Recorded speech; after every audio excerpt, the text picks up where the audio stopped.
David Tindle mastered the art of egg tempera painting long ago.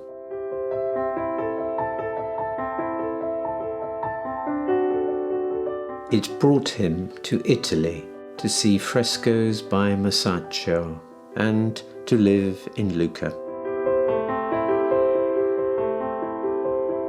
And finally he settled in a village close by.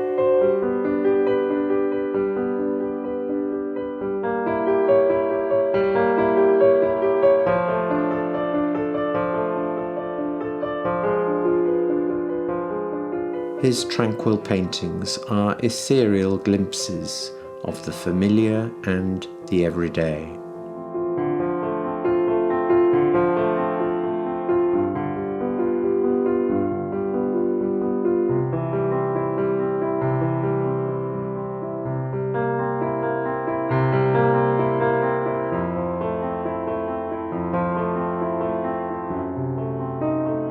Each morning he takes his coffee at the local bar and returns to the studio to paint.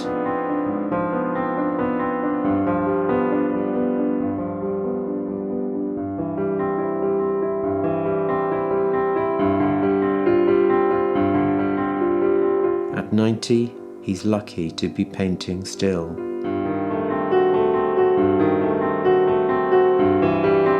But in 1951, when David was 19, he arrived in London, where he met Johnny Minton, Francis Bacon, and Lucian Freud.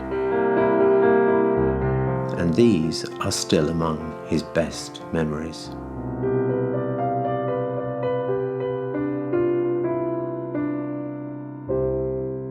Will you tell us about Johnny Minton? Well, when I was in England, which was 3 to 4 years ago, the television people approached me about Johnny Minton because Johnny was a very dear friend, you know, and there wasn't anybody else giving what they thought was the right information. I mean, like, for instance, there was a story about Francis with Johnny Minton in Muriel's nightclub I was telephoned by Muriel. She said, "David, will you please come down and collect Johnny? He's drunk and he's in a terrible state under a bench, you know." But when I got there, Johnny was in this terrible state, and so I got a taxi and took him home and put him to bed, you know. But he was in tears, and he said, "Francis was terrible." He said, "You know, I've helped," and it was true. Minton helped Freud and Bacon a lot in those earlier days. And he said, but Francis poured a bottle of champagne over Johnny's head and massaged it in and said, "Johnny, champagne for my sham friends, and real pain for my real friends." I mean, you can imagine what that would do to... Johnny was 35 then. Francis was about 45. I used to nickname him the piranha fish of Soho because he used to just gobble people up. I mean, one night I went in there and Francis had got a little face mirror like women have for doing it. And I saw him at the end of the bar, and I just said, "Hello, Francis." And he said, "Oh, hello." And he kept looking and turning the mirror and things like this. And leave him alone, you know. He's in one of those moods. So this woman was all dressed up and with a man who was taking her to the theatre, and they came into Muriel's for a drink before. And this woman turned to Francis and she said, "Oh, what vanity have we got tonight, Francis?" And he said, "I'm not vain." He said, "I'm just looking at it. It's so ugly. Look." What a nasty thing, you know, to do. But on the wall there, I was showing someone who comes in to help me a bit. There's the first postcard on the top is Johnny Minton's portrait of me. Next is Lucian's card he sent me of a portrait of his mother. And then there's the famous Francis Bacon portrait, which was stolen in Berlin many years ago. And I have a suspicion, because Francis was well equipped with the Berlin, that Francis stole it. It's never been recovered. Large sums of money have been offered, but I'll show you this because I think this is interesting. That's the original. That's a Francis Bacon self-portrait. It's suspiciously like, isn't it? You know what I mean? Any more about Johnny? Well, I mean, he was a very dear friend to me. The first person I met when I went to London at 19 was Lucian, and Lucian used to bring on Saturdays, because I worked in the cafe on Saturday to help to pay the rent, you know. And he brought bacon and Minton and Flawn and all that. And Lucian was very kind. He helped me to sort of find somewhere to live and all that. Lucian was 10 years older than me then, and I mean, for me, an incredible painter. When he was 30, you know, I mean, wow.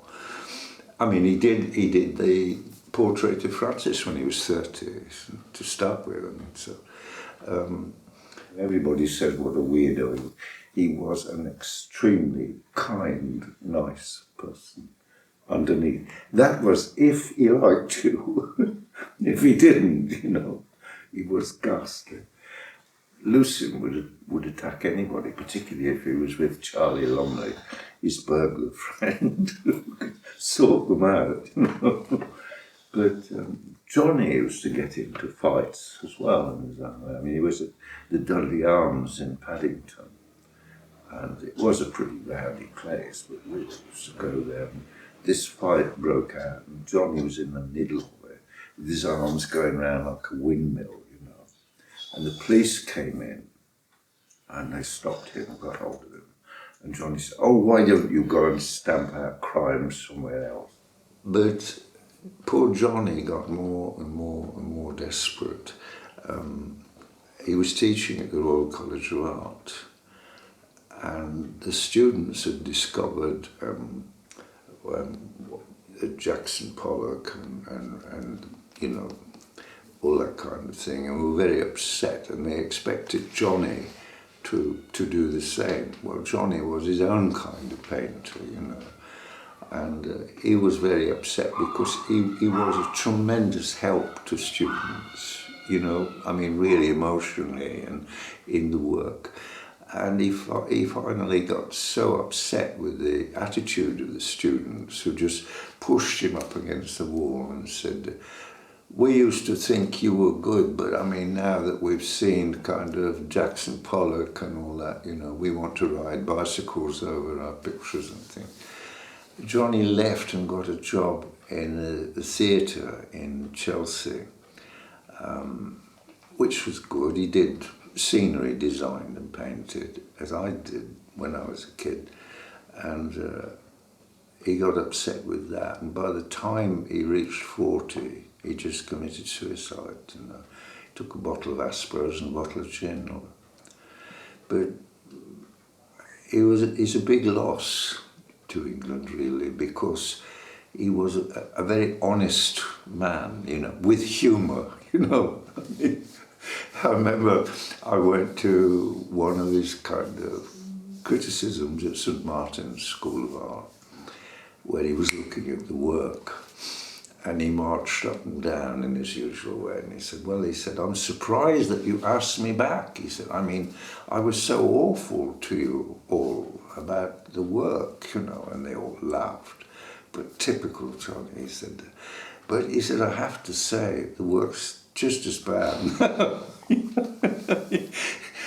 That's very important to be able to say things like that. It makes, you know, I mean, Joe Tilson, who's a friend, Joe was a student there, and Johnny looked at Joe's painting on the wall and he said, "Why did you paint on this side of the hardwood, you know?" And Joe just said, "Well, I painted on the other side." So he turned the painting around and he said, "Christ, yes, and it's even worse." But it was humorous, and it didn't hurt, you know what I mean? Was Lucien ever funny? Oh yes, he could be. He could be. I mean, he said something about me in those very early days. Someone met him at a dinner party, and he said, "You know, young David?" "Yes," he said.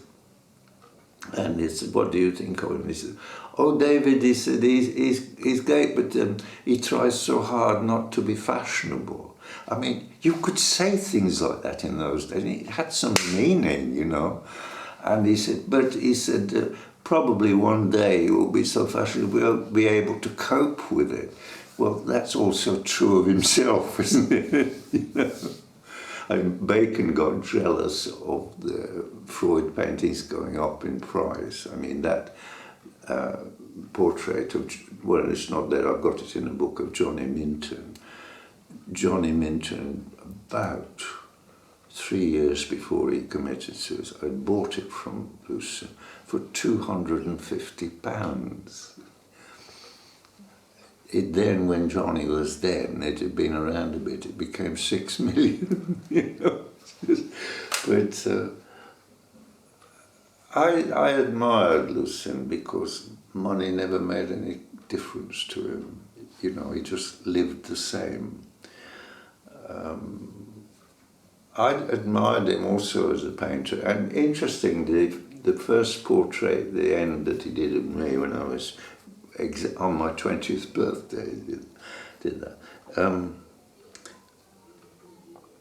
Johnny said to me, because that's not a typical Johnny Minton, is it? It's the later guy. He said, "David," he said, "you were the first to really like Lucien's work, you know, never mind what your age is, you were the first to really like it." And he said, "I can see what you see in it, because it has a kind of, an emotional kind of meaning and a psychological meaning in the things."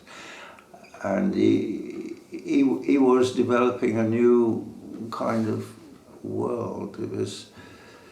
It would have been, I mean, now he would be over 100, wouldn't it? So, you know, when I arrived in London, it was a real struggle to manage, but it was really worth it, because it was beautiful, frankly, to me. The canal and what they called Little Venice, which is where everybody lived, really. On one side of the canal there was the poor, and on the other side was the rich, like Christopher Fry and all that sort of thing. Christopher became a friend, but he ended up in a kind of obscurity, you know. I felt many years ago that London had enough. I wanted to get out, you know. I should never have got married. I regret it very much. Johnny always used to say, "You're an absolute fool to do this." He said, "You're much too young to be involved in all that, and you'll find marriage is a terrible drain on your energy." What is chief in your memory of good times, looking back? Well, the best times were those early days in Little Venice with Johnny and Lucien and Keith Vaughan as well. It was a kind of seeing people doing what they really wanted to do. And they asked me what inspired you. And I said, "I don't get inspired outside." I said, "It's inside." And I said, "The only place where I get inspired is in the work itself, making it, you know." And, I mean, what chance has a picture got to succeed unless it feel like that, really?